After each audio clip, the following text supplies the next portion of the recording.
Okay, so, when the abolition of slavery, there's this common story, right? That freedom was sort of granted. But what if that's missing, like the most crucial part? What if freedom wasn't just given? What if it was fiercely conquered? That's what we're going to get into today. Yeah, it's really fascinating how the material we're looking at just flips that whole narrative. It shows this constant, often really brutal struggle, a struggle for liberty that was waged by enslaved people themselves. This deep dive into the YouTube transcript, La résistance africaine dont l'histoire ne parle pas, it really pushes us to see this history through their eyes, the eyes of those who fought back. Right. So our mission today is to uncover that incredible story of resistance, maybe focusing particularly on the Colombo phenomenon in Brazil. And we'll explore how these battles for freedom, which were so deeply rooted in spirituality and culture, actually still echo today. Get ready for some surprising stuff, maybe a whole new perspective on resilience. Okay, let's kick things off by tackling that common idea. The history often told sort of by the hunter suggests enslavers just had a change of heart and ended the suffering. Mm-hmm. But the truth, as this deep dive shows, is this constant, permanent struggle for liberty.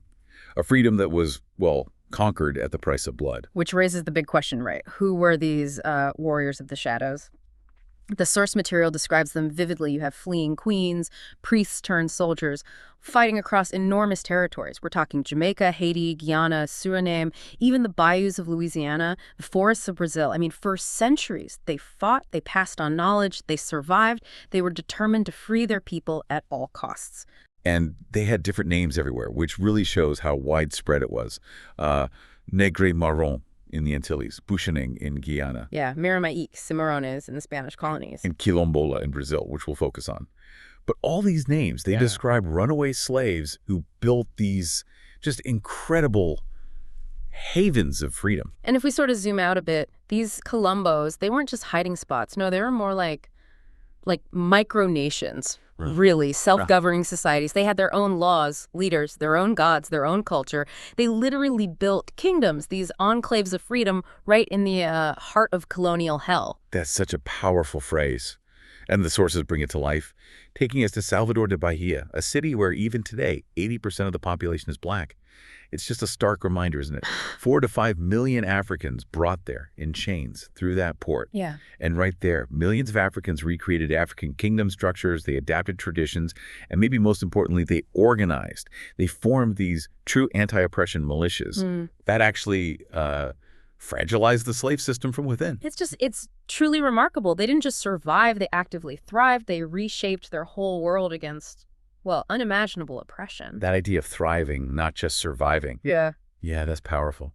And maybe the best example is Palmares, the most famous Colombo up in northern Brazil. It stood for nearly a century, home to, up to 30,000 people?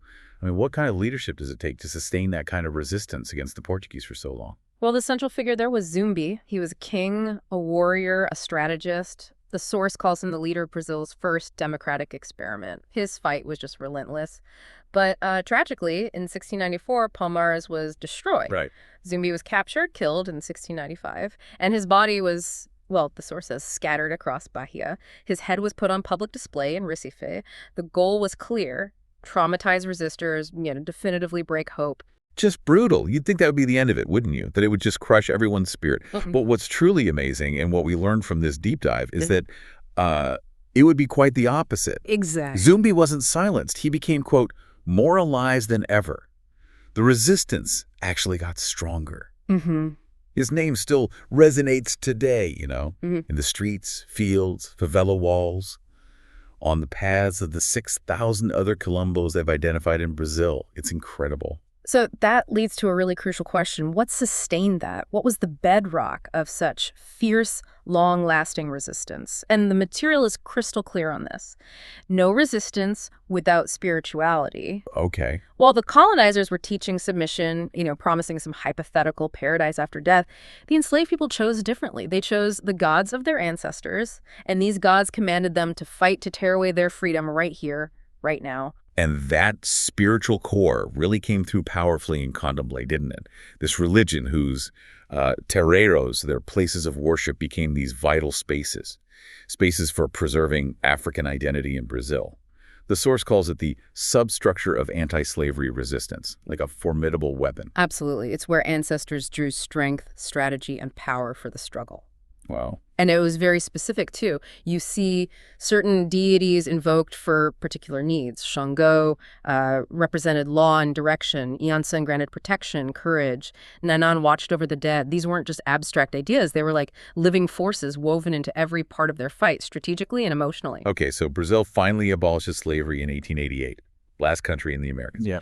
But what's really striking is how the fight for just basic rights for Afro-Brazilians is, well, far from over. Yeah. The source material says the colonial empire has changed its costume. That's a chilling phrase. It really is. Yeah. And it means the chains are no longer of iron. Now they're made of walls, laws, borders, and contempt. Today, you see this neocolonialism driving the expulsion of Quilombolas from their ancestral lands, often through paramilitary violence. So bullets replacing whips. Essentially, yeah. And the stakes are the land, Yeah. the actual ground where their ancestors built freedom. Yeah. Now it's wanted for its richness, mining, oil, water, Right. and community leaders who stand up, who resist. People like Man Bernadette, a powerful Candomblé priestess, leader of the Pitanga de Palmares Colombo.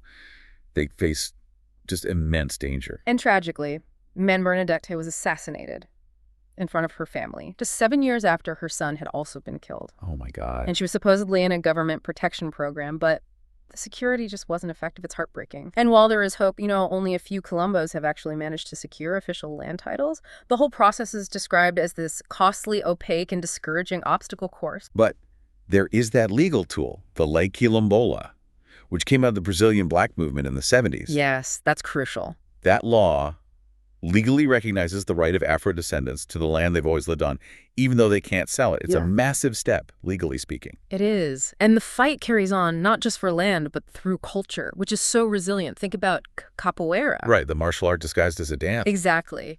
Ingeniously disguised to fool oppressors. It perfectly shows this resilience. Or music groups, like Olodum, using powerful drumming to instill the dignity of being black.